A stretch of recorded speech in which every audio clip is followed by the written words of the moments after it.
আসসালামু আলাইকুম এভরিওয়ান, নতুন একটা ভিডিওতে সবাইকে স্বাগতম। সো আপনাদের কি অবস্থা সবাই কমেন্ট করে জানান, কারণ বাইরে যে পরিমাণ গরম পড়ছে। সো আমি বাইরে তাকাইলেই মনে করেন ভয় লাগে, আর বাইরে নিচে যাওয়ার কথা চিন্তাই করা যায় না। রোদ্রে গেলে এত পরিমাণ গরম লাগে, রুমের ভিতরেই থাকা যাচ্ছে না। আসলে এসি ছাড়া এখন মানে টেকাই মুশকিল হয়ে গেছে, এত গরম আর সূর্যের এত তাপ। সো সব বাংলাদেশের সব জায়গায় একই অবস্থা, আমি যেটা দেখলাম কোথাও কোনো বৃষ্টি নাই, সব জায়গায় সূর্যের প্রচণ্ড তাপ এবং প্রচণ্ড গরম পড়ে গেছে, একদম মরুভূমির মতো অবস্থা। সো ঢাকায় আরও খারাপ অবস্থা, কারণ ঢাকায় গাছপালা কম থাকার কারণে ঢাকার যে তাপটা এটা আরও বেশি অনুভব হয়। রাস্তাঘাটে বের হইলে রাস্তার যে পিচের যে গরম ওইটা আরও বেশি অনুভব করা যায়। এবং বাইরে এসি গাড়িগুলো চলে এবং এসি সব বাড়িতে এসি, সো এসির যে গরম বাতাসটা ওইটাও মনে করেন খুবই বেশি মনে করেন ইফেক্ট করে। সো খুবই গরম লাগে ঢাকায়। আর সবাই হচ্ছে এই গরমে সবাই একটু স্বস্তি খুঁজতেছেন। সো স্বস্তির জন্য আজকে একটা জিনিস দেখাবো আপনাদের।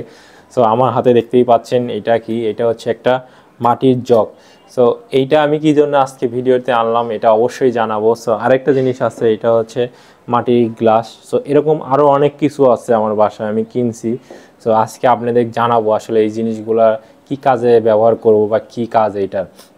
সো এই গরমে সবথেকে উপকার হচ্ছে গাছ লাগানো। সো আপনারা যে যেখানে পারবেন অবশ্যই গাছ লাগানো ট্রাই করবেন।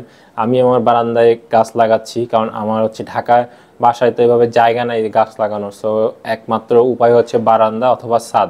তো ছাদে আমরা গাছ লাগাইছি, বারান্দায় এখন আমি গাছ দিয়ে পুরাটা সবুজ করে ফেলবো। তাহলে হয়তো বা কিছুটা হইলেও আমরা ঠান্ডা বা টেম্পারেচারটা কমাইতে পারবো, কারণ বারান্দা দিয়েই মূলত রোদটা আসে আমার রুমে। আর এই রোদটার জন্য রুমটা সারা দিন প্রচণ্ড হিট হয়ে থাকে। সো আমি সবাইকে সাজেস্ট করবো আপনারা সবাই সবার বারান্দা একদম সবুজ করে ফেলুন। সো কিছুটা হলেও অক্সিজেন দিবে, কিছুটা হলেও ঠান্ডা অনুভব করতে পারবেন। আর এসি লাগাইলে আসলে ঘরকে ঠান্ডা করে, বা এসি কিন্তু পরিবেশকে ক্ষতি করে। সো এসির যে গরম বাতাস এটা কিন্তু আরেকজনকে ইফেক্ট করতেছে, আপনি যখন বাইরে যাবেন আপনাকে নিজেকেই তখন ইফেক্ট করবে। সো সবথেকে বেস্ট উপায় ঘরকে ঠান্ডা রাখার যে প্রাকৃতিক উপায়গুলো আছে ওগুলোই ফলো করবেন আশা করি।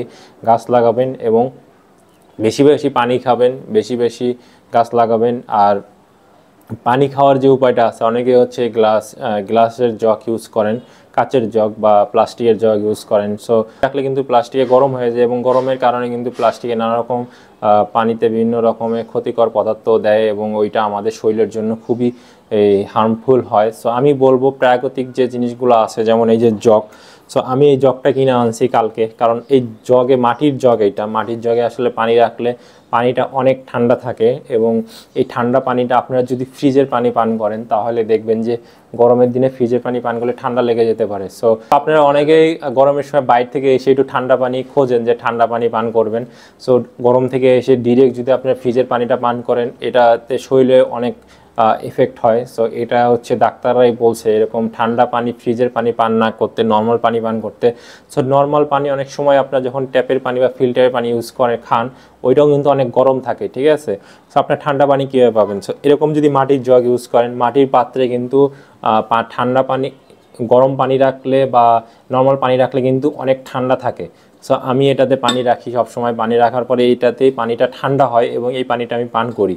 আর পান করার জন্য আমি হচ্ছে এরকম একটা গ্লাস ইউজ করি, এই মাটির গ্লাস, এটাতে পানি রাখলে এটাতেও ঠান্ডা থাকে। সো দুইটাতে পানি রাখি, আমি পানি রেখে পান করি। সো আমি গরম থেকে এসে ঠান্ডা পানিটা খেতে পারি। সো এবং এটা হচ্ছে হলো সেম প্রসেস হচ্ছে হলো মাটির যে বাড়িগুলো থাকে ওগুলোতে দেখবেন যে আপনার ঠান্ডা দিনে গরম থাকে, গরম দিনে ঠান্ডা থাকে। সো মাটির বাড়ি যেভাবে কাজ করে মাটির জিনিসপত্র সেমভাবেই কাজ করে। সো আমি বলবো আপনারা যদি ঠান্ডা পানি খেতে চান এরকম মাটির একটা জগ কিনে নিতে পারেন, মাটির গ্লাস কিনে নিতে পারেন, তাহলে আপনার প্রাকৃতিক উপায়ে যে ঠান্ডা পানিটা ওইটা পান করতে পারবেন। আর এই জগটা আমি কিনছি মিরপুর থেকে, মিরপুর 2 নম্বর থেকে কিনছি। এটার দাম নিয়েছে হচ্ছে 200 টাকা, অনলি 200 টাকা। আর এই গ্লাসটা কিনছি হচ্ছে 100 টাকা দিয়ে। সো 300 টাকা দিয়ে আমি এই দুইটা কিনে ফেলছি।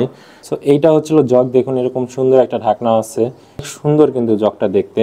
সো অলরেডি আমি পানি রাখছি, দেখুন ভিতরে পানি আছে অলরেডি, পানিটা অনেক ঠান্ডা। সো এটা দিয়ে আমি ঢেকে রাখতে পারবো জগটা।